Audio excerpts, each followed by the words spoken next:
Good morning, Milledgeville. It is Monday morning, so you know what that means. You get another dose of your Monday Morning Sports Junkie. I am Isaiah Smith. I will be your host this morning for a good hour and a half of some just good sports talk from this past weekend. First of all, get the house cleaning out of the way.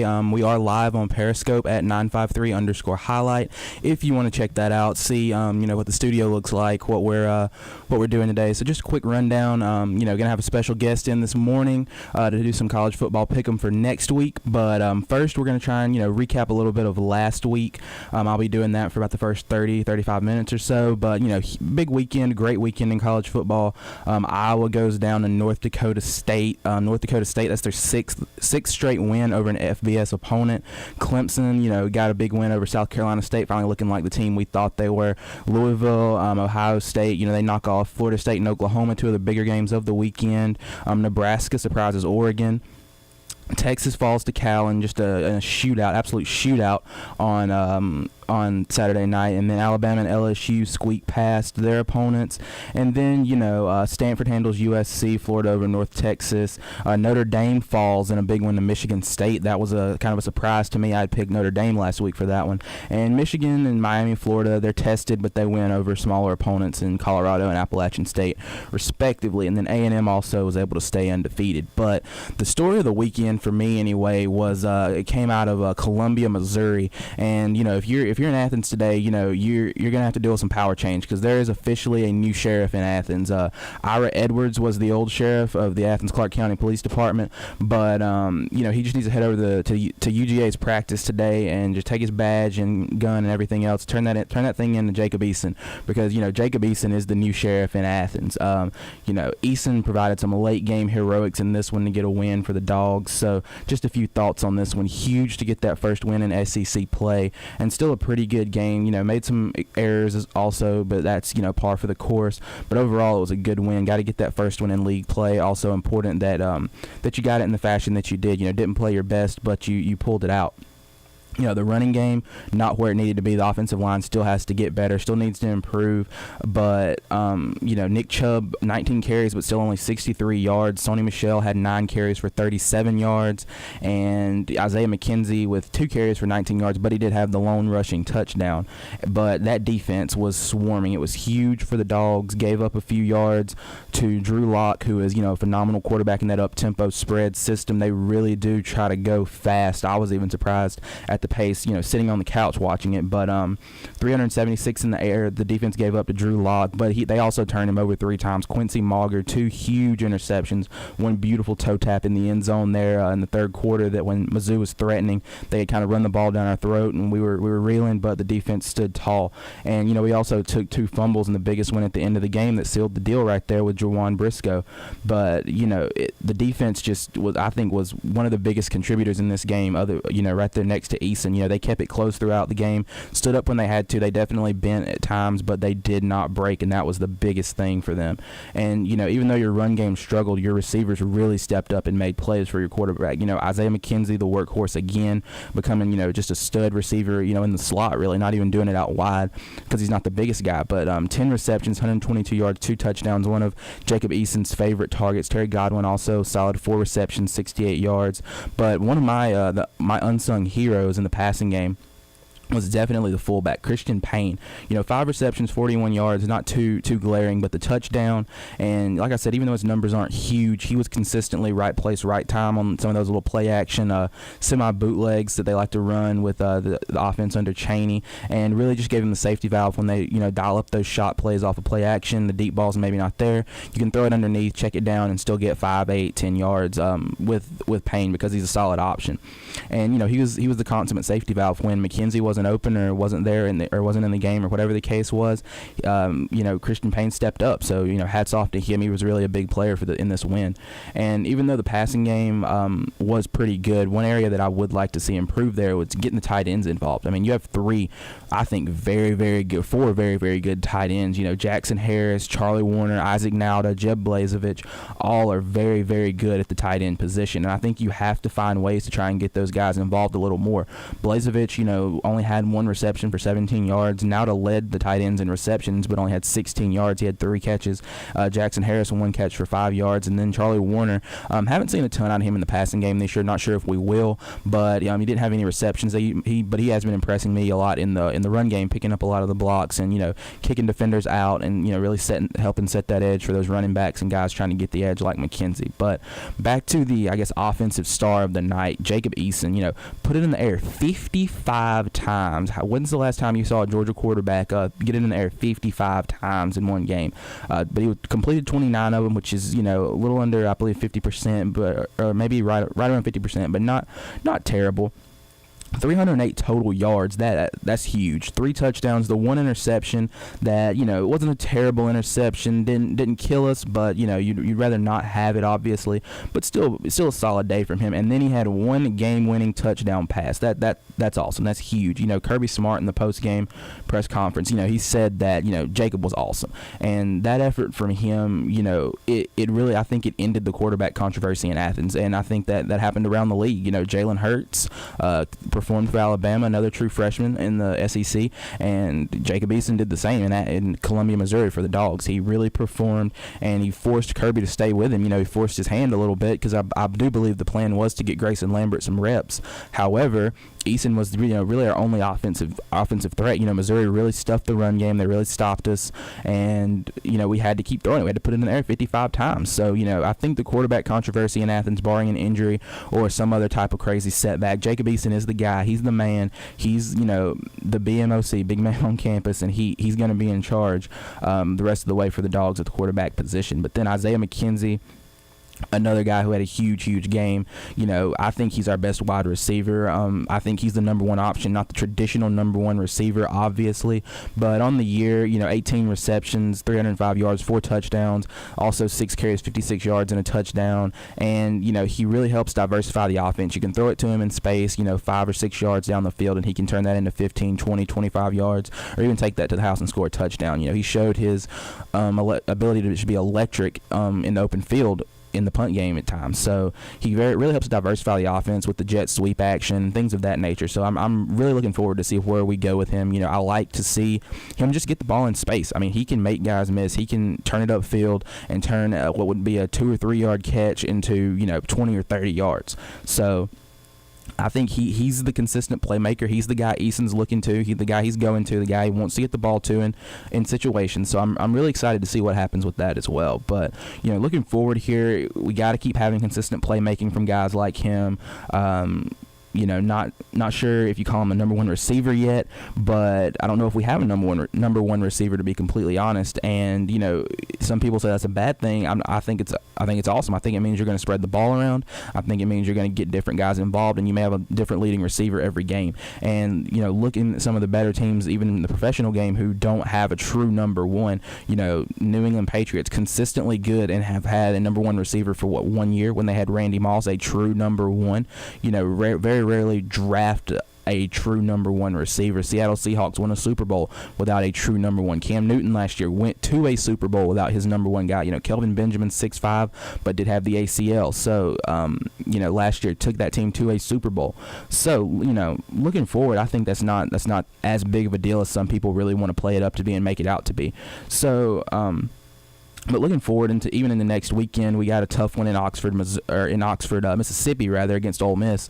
But this team, it really thrives off being able to run the football. You got to run the football if you're Georgia, and when you can't do that, things like week 2 happen where you just struggle against a very, very inferior opponent.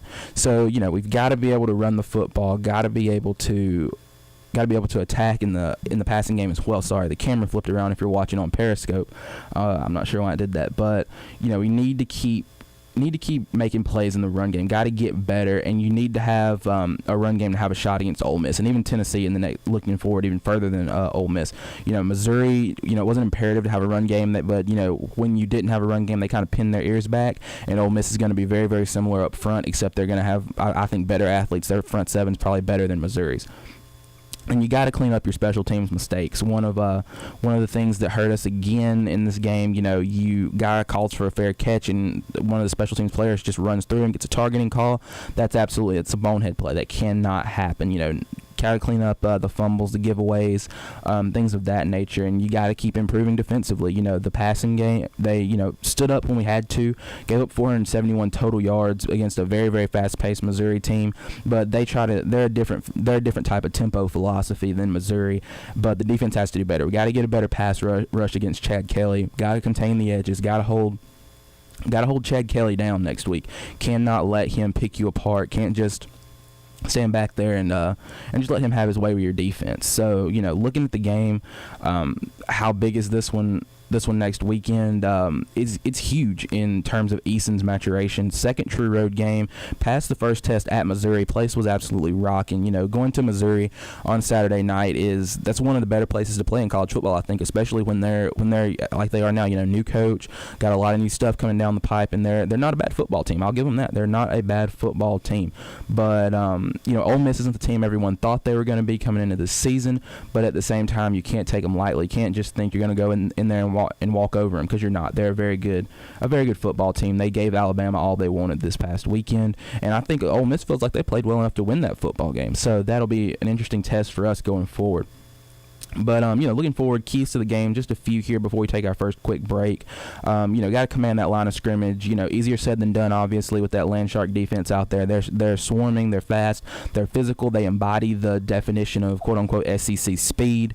And, you got to control the line of scrimmage on both sides of the ball. Got to run it well, got to stop their run game, got to make them one-dimensional so you can kind of pin your ears back and maybe go and get Chad Kelly a couple times and protect the franchise. Goes back to controlling the line of scrimmage, keep Eason off the ground. Did a pretty good job of that on last Saturday. Eason also showed his toughness. He can get hit in the mouth a couple times and really bounce back and still make plays for your offense. So that's awesome. But like I said, that Landshark defense, they're relentless. They still swarm to the football. They're going to throw every blitz package at you you can possibly imagine, and you got to be sound in your pass protection. Got to know where guys are coming from. You got to adjust. Got to make adjustments on the fly and do things of that nature.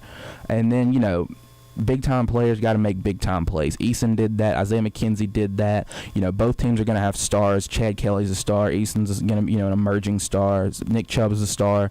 Both teams have very good wide receivers, defensive backs, a front seven that won't quit from Ole Miss. So you got to have guys step up, namely those receivers. We talked about them last week. Isaiah McKenzie obviously stepped up this week, but Terry Godwin, Reggie Davis, Michael Chigbu, Isaac Nauta, Blazevich, Charlie Warner.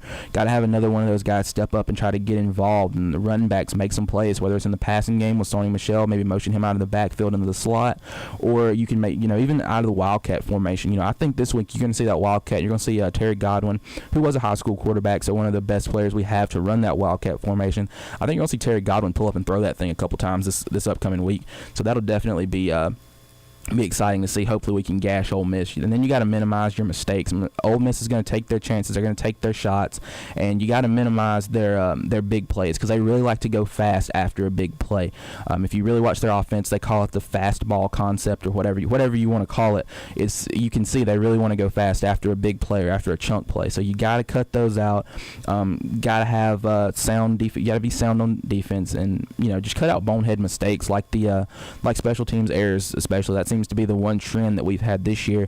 And if you're looking for a characteristic of Mark Richt coached Georgia teams, it's always they find a way to make some type of critical error down the stretch of an important game like this, whether it be in the beginning, the end, or down the stretch, and you're in the game and you just need one more play to kind of push you over the edge.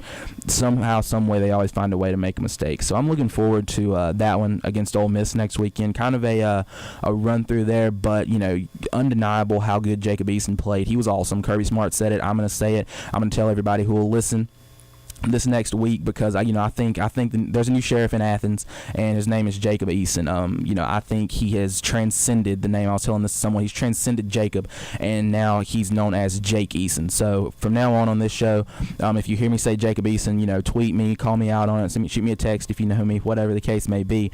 But let me know, because he's transcended Jacob. He's now Jake Eason. So we're going to take a quick break. I think we're going to have some J. Cole coming your way in just a second, but stay tuned, because we'll have a little bit more college football right after this break. You know what's better than listening to WGUR 95.3 The Noise? Well, whenever I figure that out, I'll let you know. In the meantime, stick around and listen to your heart's content. WGUR 95.3 The Noise. What's up, guys? We're back. You're listening to your Monday Morning Sports Junkie on WGUR 95.3 The Noise. I am live in studio right now, and I have our special guest. He just made it in. Everyone say hello to Collier Jackson if you're watching on Periscope. He is live in the studio right now, but we'll get with him in a second. I'm going to run through a couple more games from this past weekend. Florida State, Louisville. Louisville ran all over Florida State and answered every question I think about their legitimacy as a national title and ACC championship contender, and it started with Lamar Jackson. They have several other guys who can get it done. Brandon Radcliffe, the running back, he's averaging like 9.9 yards a carry on the year. Had 17 carries for 118 yards on Saturday. James Quick, a wide receiver, 7 receptions, 122 yards. And the defense under Todd Grantham, an old name that's familiar to Georgia fans, it's also very, very good. They got after Dalvin Cook, held him to 54 yards on 16 carries, and flustered DeAndre Francois, who was only 7 for 18, 101 yards and a touchdown and 1 interception. But, his stat line may not sound horrendous, but at the same time, they never really got anything going either. I think midway through the fourth quarter, Louisville had held Florida State to, I believe, 30 yards as a team in the second half. So that's just a huge statement to how good their defense was on Saturday against the Florida State offense that I think is pretty good. They bounced back and really got after Ole Miss a little bit in the opener a few weeks ago. So, Florida State, like I said, just couldn't really get anything going, and they couldn't ever stop Lamar Jackson. They couldn't find a stop, couldn't ever seize the momentum, and you see that a lot in games of this magnitude. The team that wins, sometimes it's not because they're that much better, the stats are that much different. They just the other team just fails to seize momentum, and I think Florida State really struggled to do that. And then Lamar Jackson got going and some of those other weapons, and the defense just played harder as the game progressed. And it wasn't a good recipe for Jimbo Fisher and Florida State on Saturday. But that kind of begs the question: Florida State, are they still in the playoff discussion? Can they bounce back? And the answer is a resounding no. You can bounce back from a loss, but that was a little bit more than a loss. That should count as 2 losses. That was a dismantling. And so that a loss of that magnitude, if Louisville continues to impress and play the way that they have been early in the season, I don't think you can bounce back from a loss that bad to a team that good. If you're supposed to be a playoff caliber team, obviously you should compete in that game. You shouldn't get beat 63-20 at home, or I'm sorry, on the road, excuse me. But still at the same time, you shouldn't get beat that badly. So I don't think Florida State can bounce back, but I also do think that Louisville can sustain this level of play. Like I said, the defense actually got better as the game progressed, and that says a lot. You often don't even see Nick Saban coach teams, who is a defensive guru, do that. And you're definitely going to keep seeing production from Louisville's leader, Lamar Jackson. He's grown so much as a passer. I remember seeing him on a national stage as a true freshman against Auburn last year, and in the game that was when we found out Jeremy Johnson was not a very good football player, but Lamar Jackson, he's a very good football player. He's turned into a better passer, always had the speed and the ability to hurt you with his legs. And I think, that improved ability to pass, along with the crazy numbers in the run game, that has pushed him atop the Heisman race. He's the front runner for me now. He has all the stats. He has the signature win and the signature moment. If you didn't get to watch the game, his moment came in the Florida State game when he broke away there in the second half and had just this crazy spin move between 2 defenders, made 2 Florida State defenders whiff, and he took it in the end zone, and the route was on from there, I believe. But it'll be interesting to see him going forward. Still has to get tested a couple more times. He has Houston on a Thursday night. That'll be interesting. And then he still gets Clemson as well. And, both of these games could, in fact, be for a playoff spot. I think the ACC may be the conference with the best chance to get 2 teams into it this year, with the play of Clemson and then this Louisville team. So you never can tell what's going to happen down the stretch, but, you never can tell if he's going to hit a wall like Leonard Fournette did last year. But it's definitely going to be fun to watch. I'm really looking forward to seeing this kid down the stretch. And, you got to watch out for trap games as well. Obviously, Duke. They get Duke right after Clemson, who isn't bad under David Cutcliffe. And then you got Boston College 2 weeks before you go to Houston if you're Louisville. So those are two potential trap games. Can't get caught looking ahead. But at the same time, I think they'll handle business. I think Bobby Petrino has his team clicking on all cylinders at this point, or wherever they're not sound, they'll get shored up. I think they're fired up and motivated and ready to go. But moving forward here, Alabama, Ole Miss, the game of the weekend for so many. Ole Miss blew another lead, and some people are saying, what's wrong with this Ole Miss team? Is it Hugh Freeze? Is it Chad Kelly? I don't think it was either one. I just think they can't sustain the level of play to knock off a top-notch opponent for 60 minutes. Alabama, they went down 21 early in this game, and they really just bounced back and stormed back. And, Ole Miss got hurt with some turnovers, some miscues, but really I think it was stagnant offense. They had several 3-and-outs in that, middle portion of this game where teams do tend to get stagnant right there, right before and right after halftime, and it really, came back to bite them. Chad Kelly fumbled. Alabama returned it for a touchdown. Then Eddie Jackson returns a punt to cut it to I believe a 7-point game right there before halftime. And then Chad Kelly throws a pick six to Jonathan Allen. That's a big one. You can't have that from a veteran. And Alabama just really got after him. Ole Miss couldn't run the football. That hurt because they became one-dimensional. And when you become one-dimensional against a Nick Saban team, it's never good. You know what's going to happen. So, the question of can Ole Miss bounce back and win the West, I don't think so. I think Ole Miss, with their 2 losses, I think they're definitely out of playoff contention unless something crazy happens across the nation, really.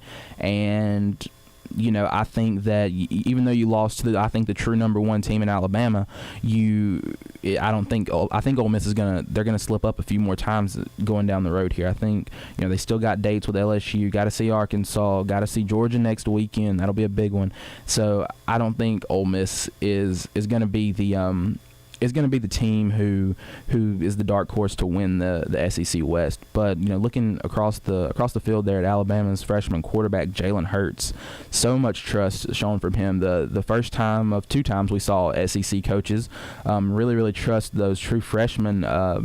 Kirby Smart did it with Jacob Eason later in the day, but Jalen Hurts kind of struggled. He struggled early, but Nick Saban never went away from him. Never decided to go with Blake Barnett or Cooper Bateman or any of those other guys they have standing over there.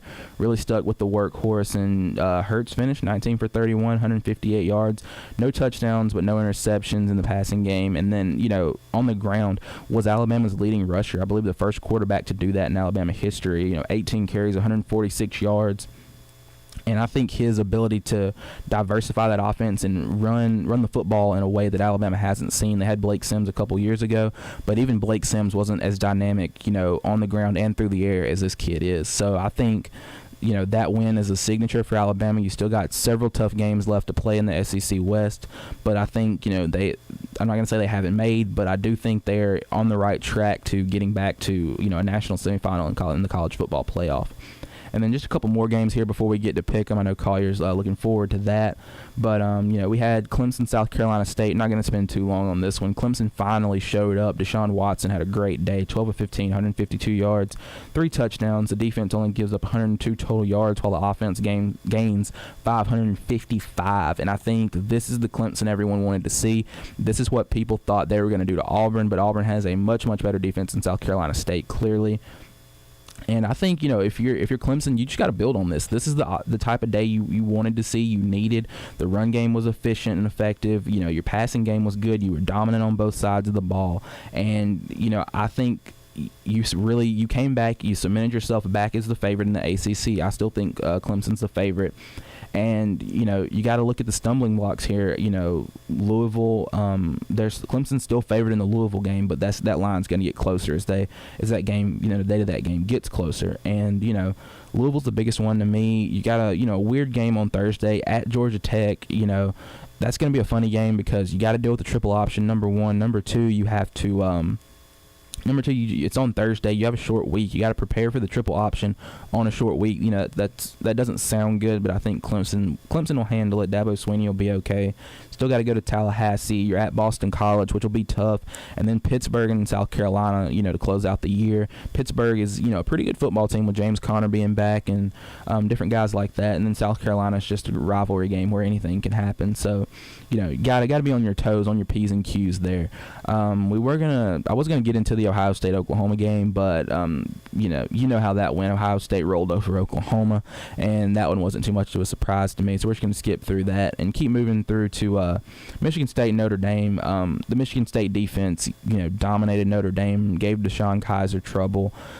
They scored, and they also scored points through the air on Notre Dame's pass defense that's missing a couple guys there.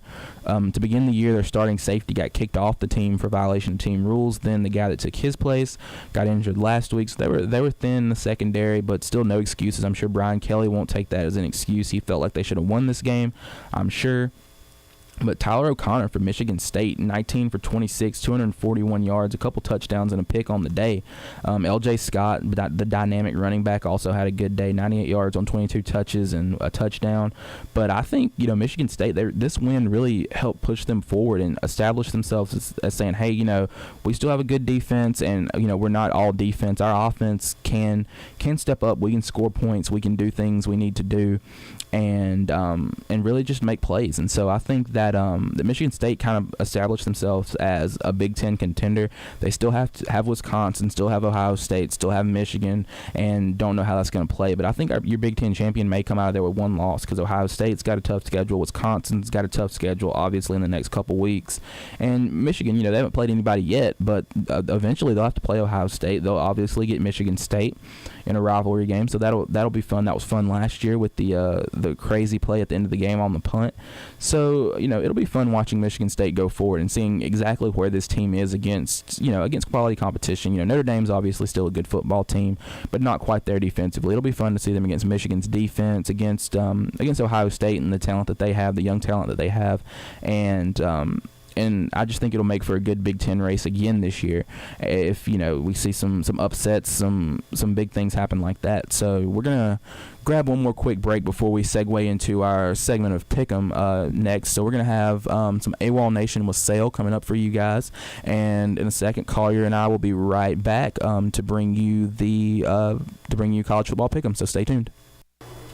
What's up, guys? We're back, and I do have Mr. Collier Jackson in. He is on the mic this morning. Collier, if you want to tell Milledgeville what's up and say hello this morning to everyone. What's up, Milledgeville? Glad to be here. Glad to have the opportunity to talk about some college football. It was an exciting weekend, and I'm sure we have many more weekends like that to come. Yeah, definitely. We're glad to have you this morning, helping, I guess, guest co-host, if you will, and, great weekend. I know you're a Georgia fan. The Falcons won yesterday as well. Even the Braves got a win. The Rome Braves won the AA World Series, or however that works in minor league baseball. So it was just a great weekend, I think, for Atlanta sports fans all around. I don't know about you, but I had a good weekend. Anytime the Falcons win, it always makes getting up on Monday morning that much easier, because I don't have to think about all the what could have been and how they messed up and things like that. But looking back at college football here, this coming weekend got several very, very good games. Thursday, we're going to start on Thursday night, Georgia Tech versus Clemson. Collier, who you got in that one? I got Clemson winning a close one. I think Deshaun Watson's just going to be too much. He's, if not the best player in the country, he's definitely top 5. He definitely bounced back this past week and showed everyone why he was a Heisman hopeful entering the year. So I got Clemson winning 34-21. I think Tech does enough to hang in it just with their offense. It's a little tricky, and it's not what you're used to preparing for. So I think Tech's definitely able to get some points on the board, but I just think ultimately Clemson's the superior team. Yeah, you took the words right out of my mouth. I think Tech, they're going to test Clemson, obviously. With the short week, the triple option offense, tough to prepare for in just a few days. Just have today, tomorrow, and they got to head out Wednesday, and you have a walk through Thursday morning, a walk through. They're probably just going to walk through Wednesday before you leave. But I think Clemson's going to pull this one out. They just have too much talent. Georgia Tech's obviously confident after a big win, or what they call a big win against Vanderbilt, but they don't know that they beat an SEC bottom feeder, not a legitimate SEC contender. So it'd be different if you knocked off Georgia, knocked off Alabama or somebody like that. But you beat a bottom feeder. So, I think Clemson, Deshaun Watson, they're going to pull this one out late. He's going to put a couple touchdowns on the board late to extend this margin. But I think it'll be a little closer than most people, than the score will indicate. But I got Clemson 38-24.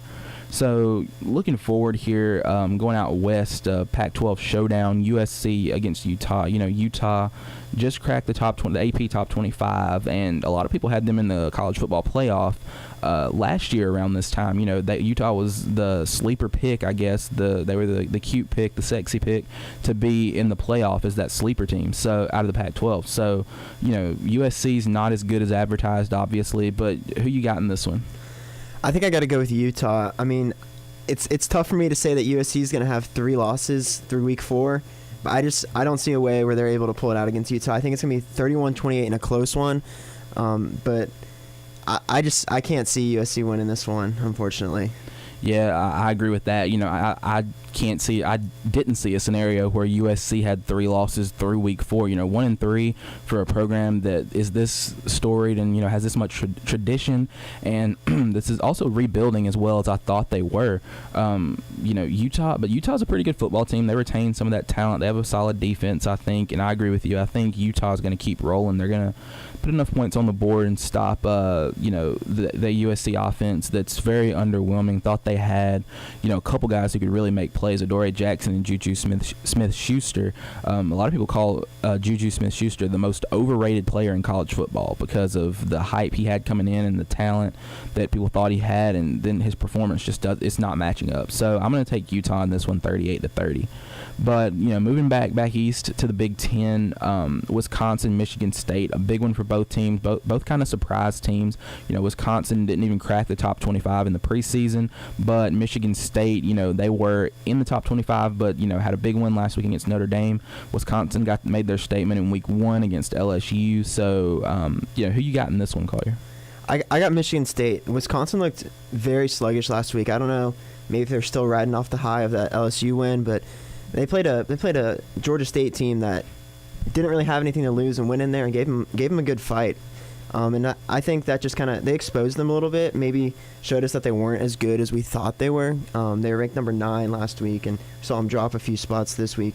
And then we saw Michigan State really make a statement against Notre Dame and show that they're here to play, show that just because they lost a quarterback doesn't mean that they're not going to be good this year. So I think I got Michigan State winning that one. I think the score's going to be like maybe 35-24, something like that. I think it won't be a blowout, but I definitely am confident in Michigan State's ability to go in and get it done this weekend. Yeah, we're thinking just alike apparently on this one. We promised we didn't predict these games together, guys. But I got Michigan State too. I think they're too good on both sides of the ball. L.J. Scott is an absolute animal in the backfield, and then Tyler O'Connor showed he can stretch the field and make plays down the field. And also, like you said, Wisconsin got tested last week by Georgia State. Bart Houston, the quarterback from Wisconsin, I believe he actually got pulled. So that'll be interesting to see against Michigan State's defense, who has a very, very good front seven. Secondary is going to be solid for Mike D'Antoni as well. So I think Michigan State's going to win this one. They're going to blow it open late, but I think 34-21 will be the final score to this one. So looking back in the SEC here, maybe we'll have some difference of opinion here. This is one where we were talking about it right before we came on. We said, we hope both teams lose, and that's Florida and Tennessee. Luke Del Rio is out in this one, a strained MCL, and that kind of turns the tables for me, flips the tide a little bit, because I thought Florida had a really good shot in this one to begin with. So, but who do you have in this one, Collier? Who do you think is going to take it? I got to agree with you. Before this week, I would have said that Florida's going to run away with this one, but without their quarterback, I think Tennessee might finally be able to break that winning streak of Florida. That I think it's been 9 years now in a row that Florida's been able to beat Tennessee, and so I think Tennessee's going to come in there. They should have won that game last year. It was very close at the end, and they let it slip away. So I think they're focused. I think they have enough motivation, and they're going to go. And I think it's home for them, correct? Yeah, I think it is at Tennessee, yeah. So I think Tennessee's going to be able to get it done. And I think the final score is going to be, I think it's going to be a high-scoring one. It'll go 41-31. Yeah, like you said, I really liked Florida in this one. Luke Del Rio was an absolute stud. Thought he looked like one of the better passers in the SEC. And, before this week, I thought Florida was the team to beat in the SEC East. But Tennessee, obviously, they're solid defensively, but they are terribly, terribly one-dimensional with Josh Dobbs' inability to throw the ball. And I think that you can beat Tennessee. Obviously, you just have to capitalize on their one-dimensional aspect, the one-dimensional aspect of their game, and really stuff the run, make Josh Dobbs beat you as a passer. And I do think that Jim McElwain will try and find a way to do that, but I just don't know if offensively they'll have enough firepower. I don't know the name of Florida's backup quarterback, but he's I believe a Purdue transfer coming in. Played 3 years at Purdue, a grad transfer, and then behind him will be, I think, 2 true freshmen. So they'll have everybody ready to play, is the word from McElwain after the game last week. But I think Tennessee's going to find a way against a shorthanded Florida group. It'll be a close one. I hope that we get the fireworks like last year, where Josh Dobbs led Tennessee in passing, rushing, and receiving, and Tennessee loses after the kicker missed it twice in 3 seconds. They tried to ice him. He missed that one, and then missed the one that counted as well. So I'm going to take Tennessee in this one. I really hope they both lose, but want to take Tennessee in this one. 33-28. I think Josh Dobbs will do just enough through the air and just enough on the ground to get Tennessee over the hump and really knock off Florida in this one. So, going to stay in the SEC. Got a couple more SEC matches on the board here. LSU and Auburn. Big one for both programs. LSU still trying to get that, both teams actually trying to still get that signature win, the big win over another pretty good opponent. So who you got in this one, Collier? I have to say both of these teams have looked rather underwhelming so far this year. Both teams don't really know who their quarterback is and what the deal is at that position, and so that's pretty concerning going into this game. They're both kind of in similar positions in that regard. I don't really like either of these teams to win, but if I had to pick one, I guess I would go with LSU. I know Auburn's front seven's good, but I just think Leonard Fournette finds a way to get maybe 150 yards against them, and that'll prove to be enough against a very, very good, much improved Auburn defense. All right, we finally have our first disagreement of the day. LSU, they're trying to gain momentum and try to really get the ball rolling. They didn't even get it rolling in week 1 with that loss and the ugly incident that happened there.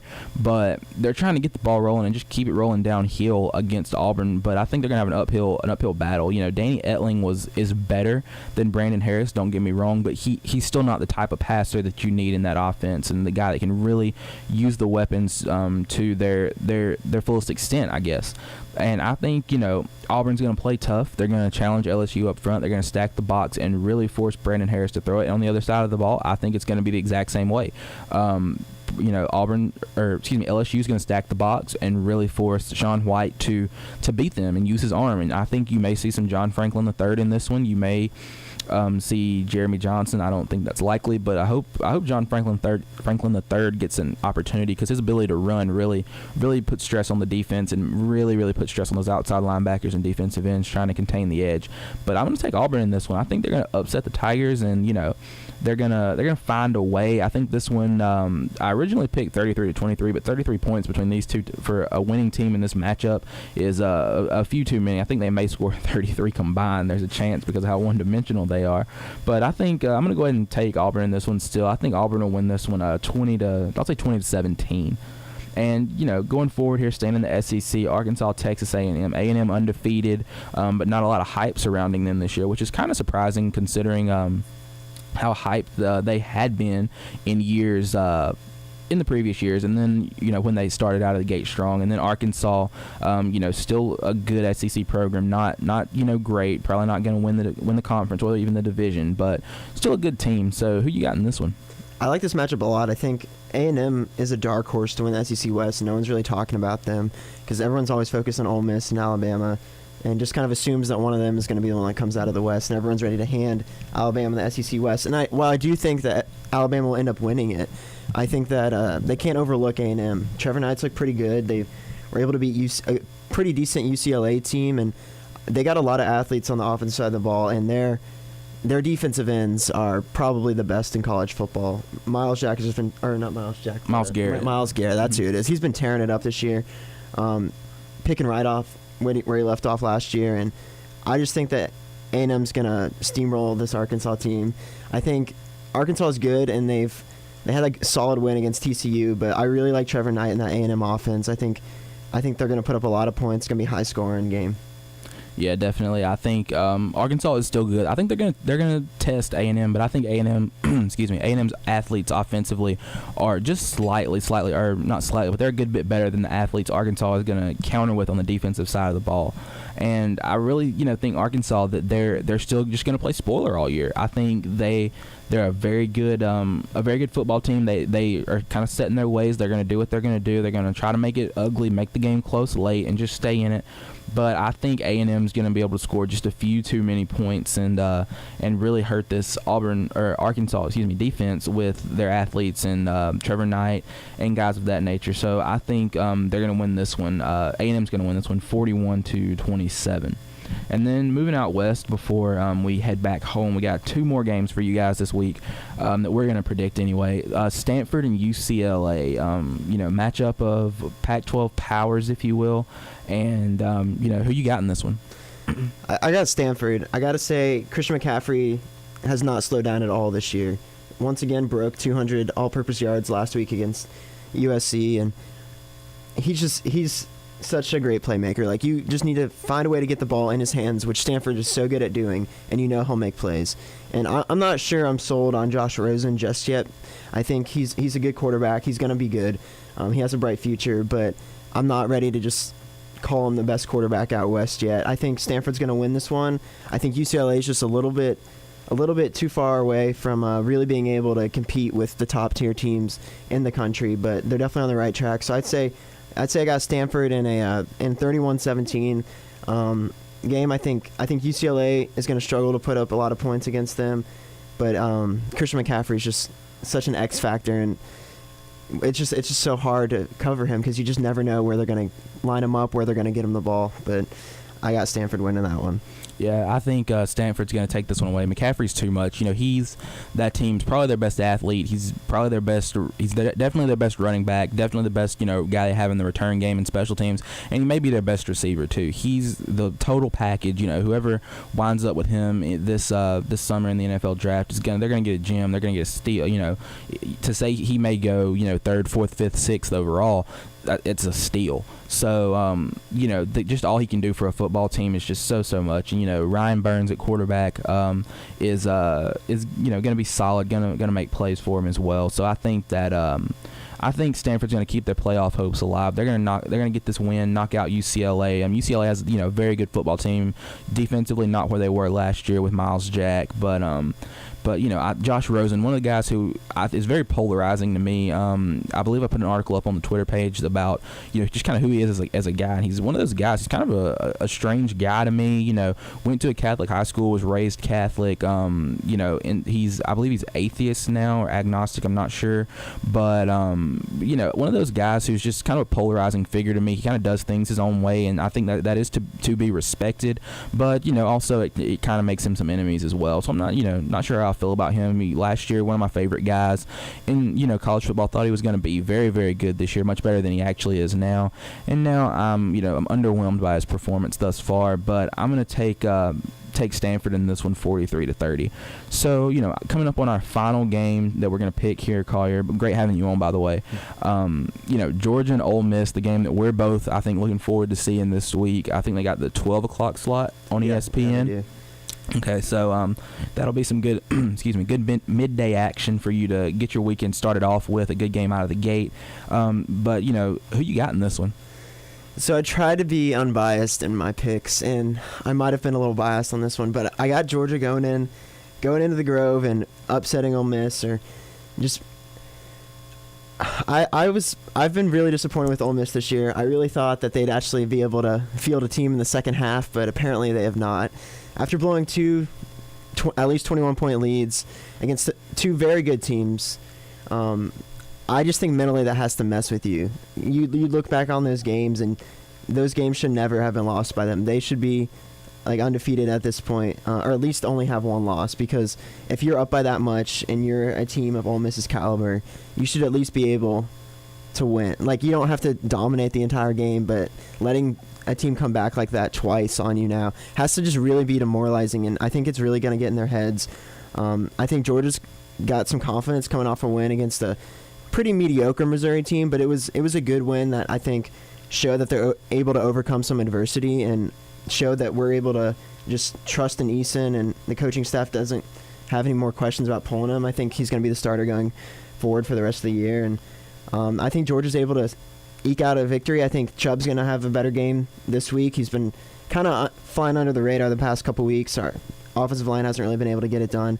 I think Georgia's able to hang around into the fourth quarter, and they're able to just make something happen. I got it Georgia 31-28, but we'll see. Yeah, definitely. I think to beat Ole Miss, you're going to have to score some points, obviously, but for them to allow, especially the Florida State game sticks out to me. Alabama, they beat them in a couple different ways. In special teams, the punt return by Eddie Jackson obviously got them back in it. But, the punt return, they beat them, defensively, had a couple of a pick six and a scoop and score there to help out that effort as well. So it wasn't all offensive. But, as bad as Florida State's offense looked in the first half of that first game, and then for them to come out and do what they did to Ole Miss in the second half, has got to give you confidence if you're Georgia. Running, not the same attack, but a similar type attack. You have a back who I think is better than Dalvin Cook at this point. Nick Chubb I think is better than Dalvin Cook. Our offensive line may arguably be a little better as well. And our defense, I think our secondary is maybe better than Florida State's secondary as well. We have more proven pieces back there, I believe. So, if you're Ole Miss, I think giving up the lead like you did against Alabama and Florida State, I think if you get a lead, you may get a big lead against Georgia. It's in your head. It's in the back of your mind. You're always thinking, well, what if they come back?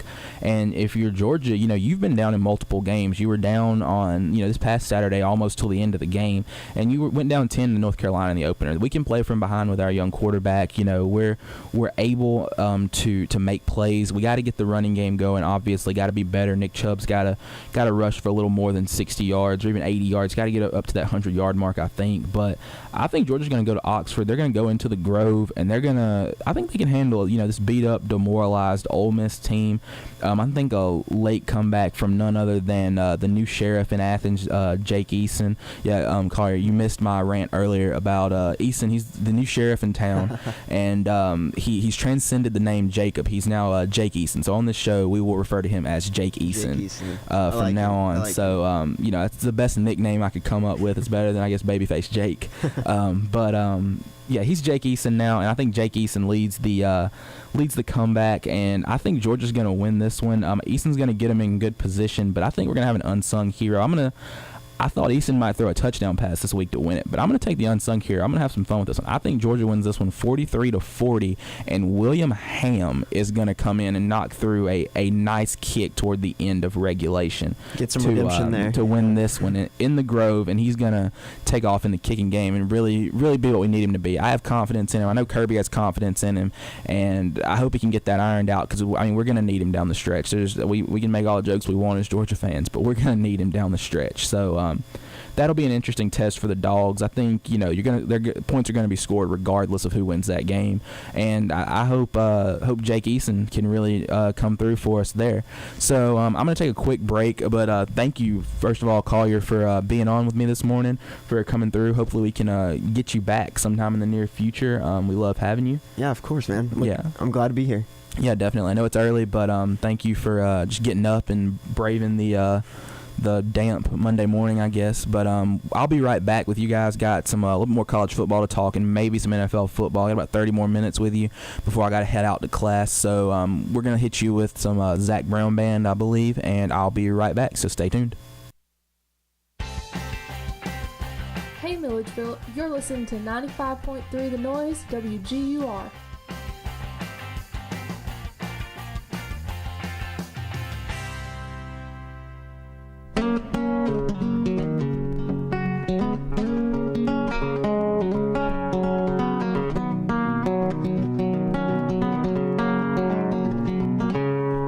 I'm a chicken fried and cold beer on a Friday night, a pair of jeans that fit just right, and the radio. Well,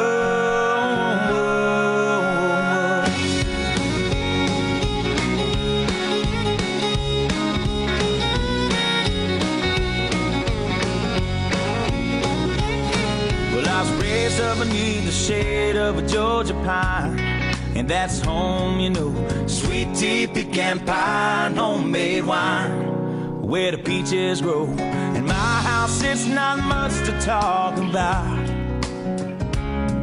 but it's filled when love is grown in southern ground. and a little bit of chicken fried. Cold beer on a Friday night, a pair of jeans that fit just right, and the radio up. I like to see the sunrise, see the love in my woman's eyes, feel the touch of a precious child, and know a mother's love. It's funny how it's the little things in life that mean the most. Not where you live, what you drive, or the price tag on your clothes. There's no dollar sign on a piece of mind, this I've come to know. So if you agree, have a drink with me, raise your glasses for a toast to a little bit of chicken fried and cold beer on a Friday night, a pair of jeans that fit just right, and the radio up. I like to see the sunrise, see the love in my woman's eyes, feel the touch of a precious child, and know a mother's love.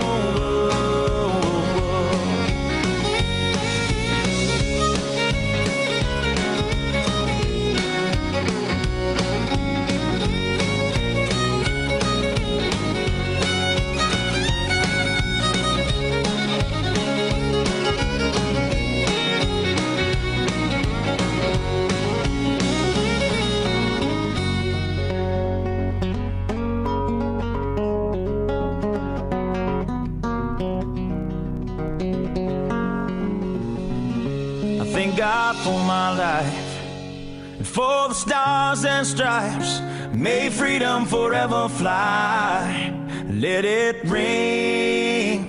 Salute the ones who died, the ones that give their lives so we don't have to sacrifice all the things we love, like our chicken fried and cold beer on a Friday night, a pair of jeans that fit just right, and the radio up. I like to see the sunrise, see the love in my woman's eyes, feel the touch of a precious child, and know a mother's love. Get your little chicken fried and cold beer on a Friday night, a pair of jeans that fit just right, and the radio up. I like to see the sunrise, see the love in my woman's eyes, feel the touch of a precious child, and know a mother's love.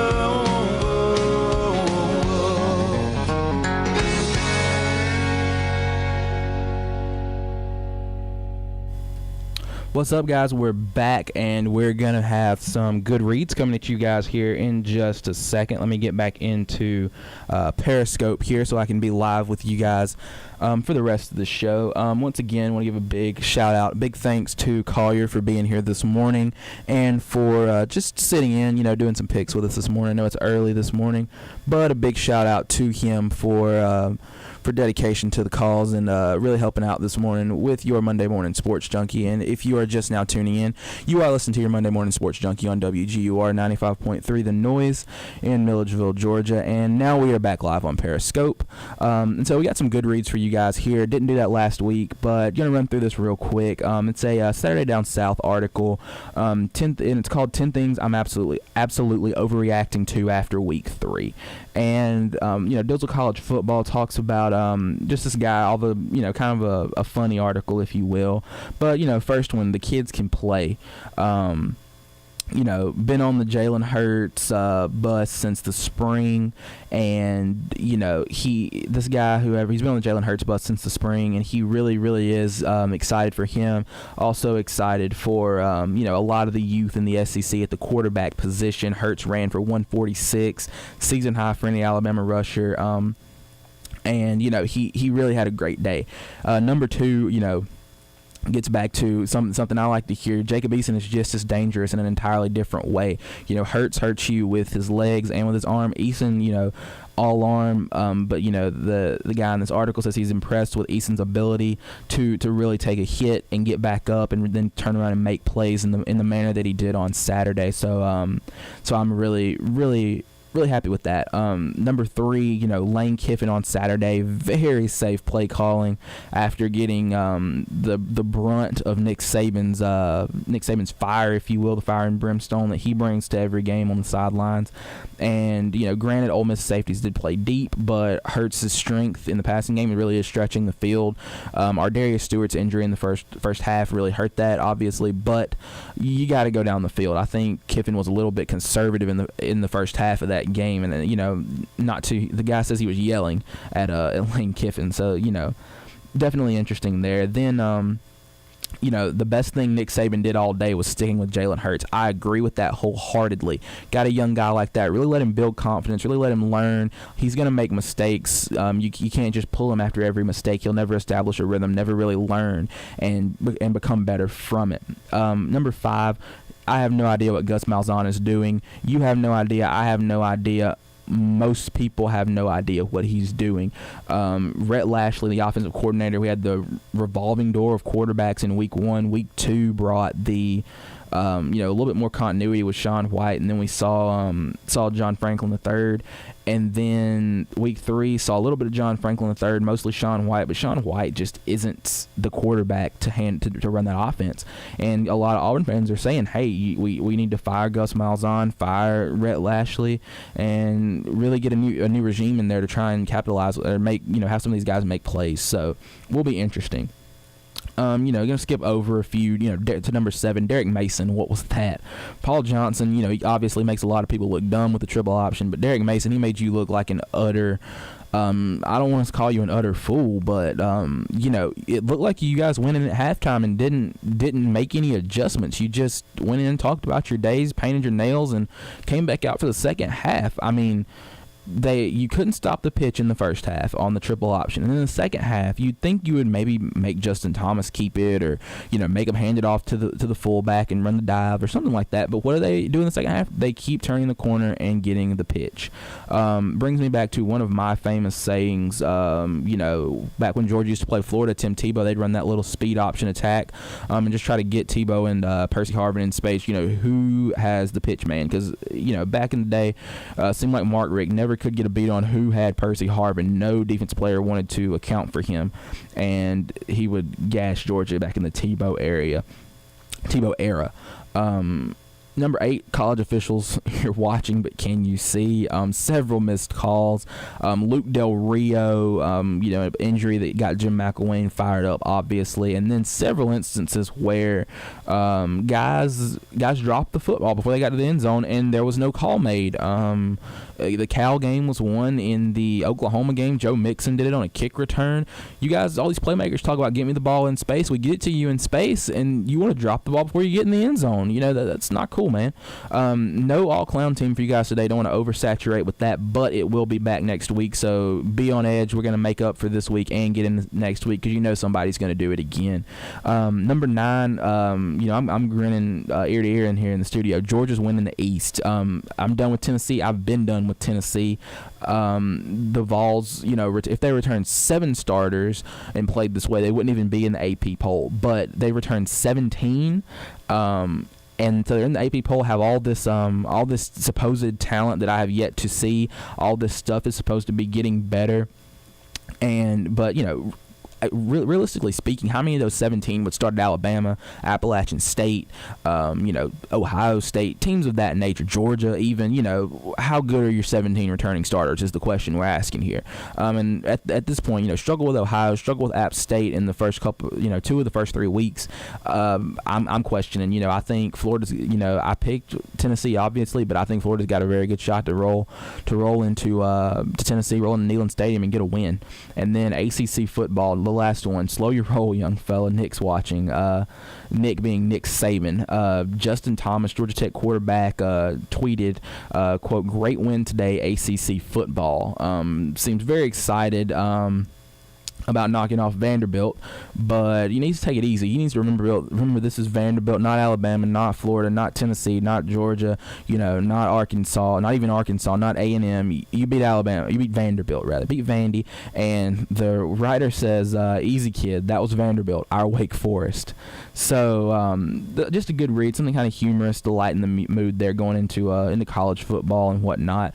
But moving forward here in the show, still got around 20 minutes or so left with you guys. So going to talk about some Heisman watch front runner after this week. We've touched on this before. Easily Lamar Jackson, huge week. Definitely took the Heisman race by the horns. The next guys in line: Christian McCaffrey, same old self. Nick Chubb's still there. Greg Ward Jr., quarterback from Houston, still in it. I think a couple other guys, but Deshaun Watson's still right there. I think after his big week, his bounce back performance. So definitely some guys who can make some plays for you there in that race. I'll tweet out my my Heisman watch graphic in just a few minutes after the break. We got one more thing to cover before we take a break here. The AP poll, did they get it right? I think they mostly did. 1, 2, and 3. I'm in 100% agreement with that. Bama, after their showing against Ole Miss, came back. Jalen Hurts was phenomenal. No problem with them being number 1. Ohio State knocked off Oklahoma. And with Florida State's big loss, clearly the number 2. Number 3, Louisville, they look like a true top 3 team. Thought they may be, but, had to see them prove it. Beat the number 2 team, who obviously should not have been the number 2 team. But from the types of wins that they had before, they were obviously very impressive and did good things. So top 3 in 100% agreement.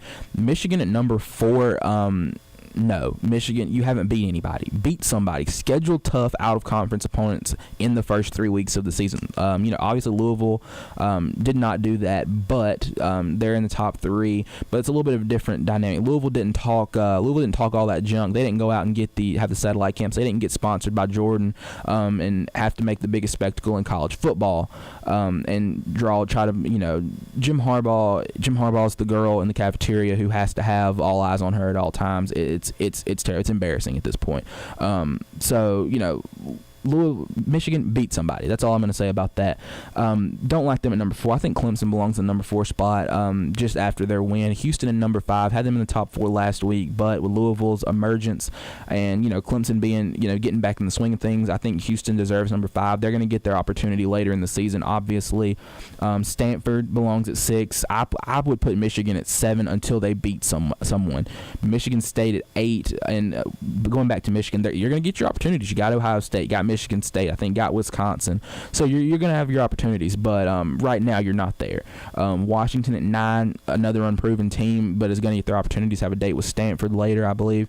Then at 10, I'm going to go ahead and put A&M there. They're not getting a ton of love. People are trying to keep the hype down because of the way they've disappointed in the past, but if you're looking at a top-tier spoiler, a team who may run the table, beat Alabama, and steal the SEC playoff berth, right now the top team for that, I think, is Texas A&M. To do that, they have a lot of firepower. Trevor Knight's a very good quarterback, and they're going to score points. Kevin Sumlin is a very good football coach, and they have a good team. Myles Garrett on the ends and their other defensive end, I think probably the best defensive end combo in college football right now, like Collier said earlier.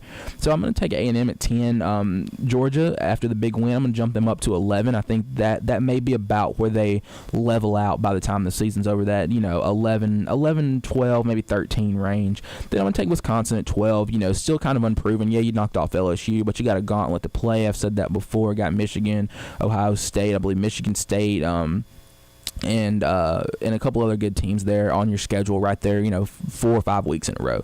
So it's going to be interesting to see this play out. Like I've said before, a lot of fluctuation those first couple weeks, but it's definitely going to level itself out, and it'll be a fun race to watch for the playoff. Once the playoff committee gets into this thing on October, start giving out their rankings, it'll get a lot more fun. You won't have to deal with speculation. There'll be concrete evidence. You'll have guys the experts, really giving their opinions and laying down the law of who's who in college football. So we're going to take another quick break. I believe we're going to have some Kendrick Lamar coming at you guys in just a second, and then we're going to get into some NFL football. Your hometown Atlanta Falcons got a big win yesterday, huge for that team to start 1-1, but we'll talk more about that in just a second. We got some Kendrick Lamar with All Right coming at you guys in just a second.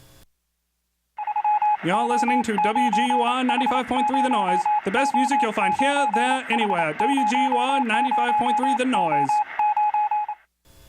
Hey, what's up, guys? We're back. You're listening to the highlight on WGUR 95.3 The Noise, broadcasting live from Milledgeville, Georgia here this morning. It's about 8:44. Got about 10 more minutes left with you guys before I got to head to class and start Monday off. But glad I got started off right with you guys. We're live on Periscope. In case you were wondering, want to check out the last segment here. We're talking some Atlanta Falcons football. At 953_highlight is the Twitter name and the name of our Periscope account. If you want to check that out, see what we got. We got some segments from earlier in the morning up as well. College football pick'em with Collier up as well. And just gonna go ahead and jump right into it. Feet first here. NFL football. Falcons Raiders, big game for the Falcons. Had to have this one, I think. Hard to call a week 2 game a must win, but I think this was as close to a must win game as you can get in week 2. Huge to get this win, pushes you to 1-1 on the year. Showed great resiliency in getting this win.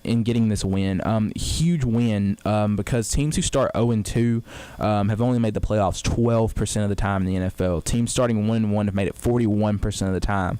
So huge jump statistically speaking. If you're thinking of the Falcons as trying to make the playoffs as a wild card spot, and you got to have some of the games like this, got to have some of these games where you're just evenly matched, and you got to make plays and you got to have these.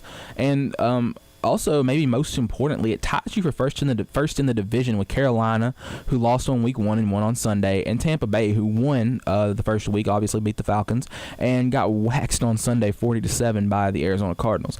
But looking at the game as a whole, going to recap that for a second. The offense was pretty good. You had one red zone turnover, but it didn't come back to bite you. Your defense was able to get the stop and force a punt. You were able to put up plenty of points, 35 points. Should get it done in most cases for the Falcons. If you're Atlanta, you're Dan Quinn and Matt Ryan. And then speaking of Matt Ryan, Matty Ice led the charge, 26-34, 396 through the air, 3 touchdowns, the 1 interception, as I said earlier, and also a genius play to get the 2-point conversion with a little quarterback draw right there. Never expected to see that, and I don't think the Raiders did either. Caught Jack Del Rio off guard, but also you ran the ball for 139 yards, which I think if you have a clean day from Matt Ryan, that'll get it done. Freeman had 93 on 17 carries. Tevin Coleman 12 carries, 46 yards.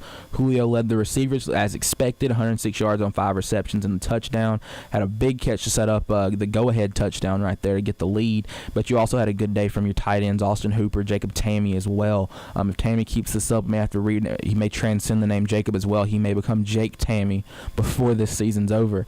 But good to see the tight ends getting involved in the passing game nonetheless. Matt Ryan, another solid set of options, another safety net other than Sanu, who did play well in this one as well also. But yeah, Jacob Tamme, they say he's playing the best football of his career right now, which is awesome to hear. Matt Ryan and him really have a connection, not quite on the connection level of Matt Ryan and Tony Gonzalez. Tony G was on another level, but Jacob Tamme is a good security blanket for our quarterback here to be able to either dump it to or go down the field to even.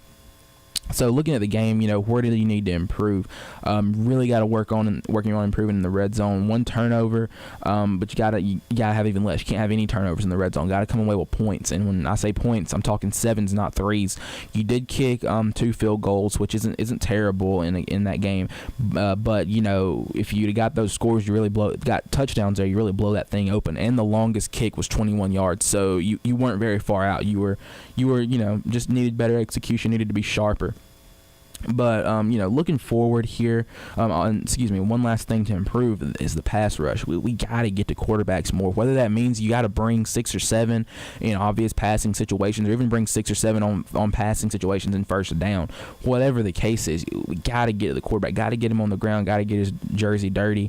Really got to make quarterbacks, really got to make them start thinking about those guys we have on the outside. Did have 1 sack. Vic Beasley had the lone sack on Sunday, but nonetheless, we still got to have more. Got to get to the quarterback more, and we got to get there, quickly, and got to get there better than we did last week. So the keys to next week's game, big division. We need this one. If last week was a must-win, then I think you got to put this one right there with the one from yesterday. But the keys to victory in this one Got to find some way to slow Drew Brees down. That's way easier said than done, obviously. But the Giants kind of did it in a sense Sunday. They didn't let him hang 40 points on him in the Meadowlands. But it's all the more tough. It's going to be way more tougher because you're in the Superdome in New Orleans, and you got to try to dominate time possession. That's one thing you can try to do with use your running game, and that gets to my next point. Keep running the football. You got to be able to run, control time of possession to an extent. Obviously, you're not going to stop Drew Brees. You're not going to stop his impact and his effect on the game, but you can try to minimize it, neutralize it, make him minimize his effect on the game, and not let him just light you up for 400 or 500 yards through the air. They're better at trying to score 50 points and win than we are. It's the fact of the matter. That's kind of what they want to do, and especially on their home turf in the Superdome. Keep protecting the franchise. Matty Ice said it earlier about Jake Eason. I'm going to say it here about Matt Ryan as well. Offensive line gave up 1 sack on Sunday. Let him get hit 3 times, I believe, which isn't too bad. The Saints, I think, defensively are not as good as Oakland. If you got to give Matt Ryan time. If you get him time, you'll have success in the passing game. I think that's a huge factor. Then another thing, strike early and can add to that, strike often. It's a big game for New Orleans on Monday. It is the 10-year anniversary of the first came back in the Superdome after Hurricane Katrina. So that crowd's going to be crazy. They're going to have Superdome absolutely rocking on Monday night. And if you remember the game that they played there after Hurricane Katrina against the Falcons, Michael Vick was still with the Falcons. Falcons coming in, looking like a team that may make some noise that year in the NFC and maybe come out of the NFC. And the Saints just beat the Falcons like they stole something in the Superdome, and it was just they just played off of emotion that whole game. I think it was just pure emotion. But that crowd's going to be back on Monday. They're going to be crazy. They're going to be ready to go. You got to have a few good plays early. Get a pick, a big touchdown play. Maybe it's time for a gadget play if you got one you've been saving. Maybe let Julio pull up and try to hook up with Matt Ryan or Mohamed Sanu down the field and really do something like that. But do something, your first 15-20 plays, a lot of times those are scripted. Make sure you got those down pat. You got to be able to build, use those to build on, and that's all the more important in a game like this one. But it will be hyped. There will be a lot of people there.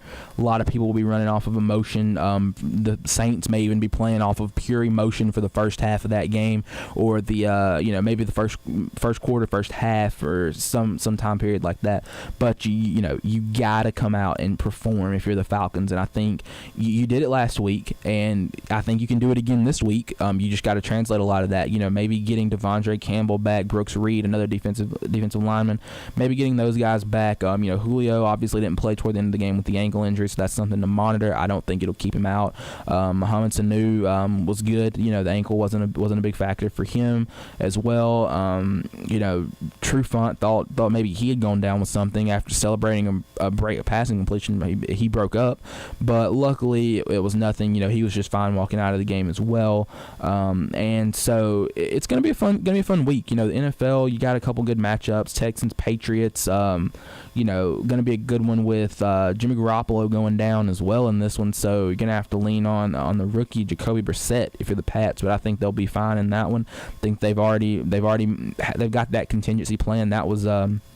That contingency plan was made probably the minute they knew Tom Brady wasn't going to be there. They knew what was going down with that. But I think the Texans will be competitive. Panthers, Vikings. The Vikings showed how good they can be defensively, and so I'm excited for that one to see if they can slow down Cam Newton the way they did Aaron Rodgers last week. Held Rodgers to, I believe, 50 or 59 yards in the first half of that game. Then Giants, Redskins. The Redskins they're reeling right now. The Giants are kind of hot. They've won 2 in a row. Feeling pretty good about themselves. Thinking maybe they can make a run at this thing from the NFC East side of things. Then Broncos, Bengals, a big one for, I think, the Bengals right here. The Bengals, they need this one to stay competitive, I think. But the Broncos, defensively, they're very good. Aqib Talib is, one of the better cover corners still in football. Probably going to go against A.J. Green in that Bengals offense. So it'll be good to see who wins that matchup. Will it be Andy Dalton and the Bengals offense, or the Broncos Jaguars defense, can Brock Osweiler or Trevor Siemian, do just enough to put the Broncos over the top. So we'll have a good weekend in NFL football next weekend. But it is about time for me to sign off. So if you guys stuck with me, all you guys who listened, big shout out. Thanks for listening. I'm gonna say thanks again to Collier for coming on this morning, getting up. Didn't have to be here at 8 o'clock this morning, but big shout out to him. Big thanks. And looking forward to being able to get with you guys again next week and talk some more college football. Should have an exciting day, or exciting day on Saturday rather, to be able to talk about next Monday. A good day on Sunday, and maybe we can do a little bit more NFL, preview the Falcons maybe as they get ready to go into New Orleans. It'll be next Monday night. So this is your Monday Morning Sports Junkie, Isaiah Smith, signing off. You are listening to WGUR 95.3 The Noise. It has been a pleasure to talk with you guys this morning, and give me a follow on Twitter. You can check out the videos if you missed any parts of the show at 953_highlight, using the old page from the previous show, but just made a few quick changes. So once again, thanks for listening, and just have a great week, and we hope you guys tune back in with us next week. Go Dogs.